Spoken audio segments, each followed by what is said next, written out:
Bonjour à tous, c'est Jean-Luc Gros sur sa chaîne YouTube. Aujourd'hui, nous allons parler des drones terrestres que l'armée ukrainienne s'apprête à lancer. Et oui, après les drones aériens, après les drones navals, l'Ukraine s'apprête à lancer une armée de drones terrestres. Alors vous avez plusieurs vidéos, plusieurs photos sur cette vidéo, et notamment la première, le Uran 9, qui est un drone de combat terrestre russe sans pilote testé il y a quelques années lors de la guerre en Syrie. Et donc désormais, pour des plus petits drones bien entendu, l'Ukraine va faire de même. On serait presque surpris que ce ne soit pas déjà le cas. L'organisation United 24 plateforme de donation mise en place par le gouvernement ukrainien pour aider au financement de l'effort de guerre, a annoncé sur le réseau X, anciennement Twitter, la production massive ainsi que l'achat de robots militaires terrestres, nous apprend Forbes.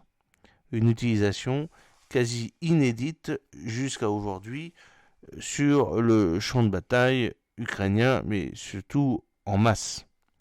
Alors vous avez plusieurs photos qui montrent tout cela dans cette vidéo. Les drones aériens n'ont jamais été aussi utiles à l'Ukraine qui les utilise depuis plusieurs semaines pour des frappes longue distance contre des infrastructures énergétiques, pétrolières russes, mais aussi des usines de fabrication de drones en Russie, et notamment au Tatarstan, qui est une république islamique au sein de la Russie. Cela a été beaucoup plus facile pour le transfert de technologie entre l'Iran, les chercheurs iraniens qui parlent en arabe, et puis également les étudiants qui parlent arabe dans cette république islamique au sein de la Fédération de Russie. Les plus petits modèles des drones en vue subjective, le FPV, continuent eux aussi à tenir un rôle prépondérant sur la ligne de front.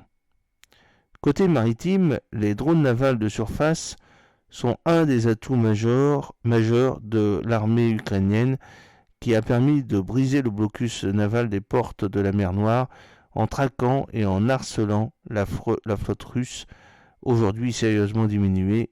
Oui, mais sur terre, sur terre c'est différent.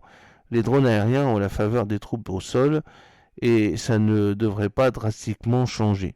Entre maniabilité et visibilité, ils sont effectivement plus pratiques à utiliser que des véhicules terrestres télécommandés.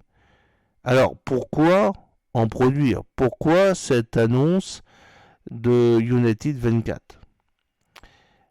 Il s'agit quand même d'un démarrage qui est compliqué. Les drones terrestres n'en sont pas nouveaux. Lors de l'invasion de la Finlande par l'Union soviétique en décembre 1939, les soviétiques ont modifié des chars légers pour les rendre téléguidables par un opérateur qui, tant qu'il avait le char en visuel, pouvait le lancer sur les ennemis et utiliser le lance-flammes installé à son bord. La technologie de l'époque, peu fiable, a fait que ces télétanks ont vite été abandonnés. Plus récemment, en 2018 et 2019, la Russie a déployé des drones terrestres Uran 9 en Syrie, sans grand succès. Cela n'a pas empêché l'incubateur technologique et gouvernemental ukrainien Brave One de lancer un appel à projets s'engageant à mettre en relation les chercheurs, les investisseurs potentiels et le secteur de la défense de l'armée ukrainienne. Après avoir examiné 140 concepts de drones terrestres, plusieurs ont été testés et 14 ont été retenus. Notre principal objectif est de minimiser la participation humaine sur le champ de bataille, a déclaré Natalia Kushenechka, directrice des opérations de Brave One, dans une interview pour le magazine ukrainien Focus. Cela préservera la vie et la santé des soldats ukrainiens.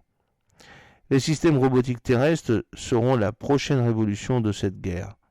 C'est notre réponse asymétrique à la supériorité numérique de l'ennemi. Concrètement, les véhicules terrestres téléguidés pourront remplir des missions kamikazes, comme leur équivalent volant ou flottant, mais aussi miner rapidement des zones parfois difficiles d'accès, comme le montre par exemple la vidéo que vous pouvez regarder en cliquant sur le lien qui figure sur la zone commentaire de cette vidéo. La flotte de drones terrestres devrait se déployer progressivement, d'après Forbes, en fonction des retours des opérateurs sur le terrain, pour atteindre à terme plusieurs milliers de robots. J'espère que cette petite vidéo vous a plu. N'oubliez pas de cliquer sur le pouce pour la promouvoir, de vous abonner si ce n'est pas encore fait et de partager cette vidéo sur vos réseaux sociaux. A très bientôt, fidèlement, Jean-Luc O.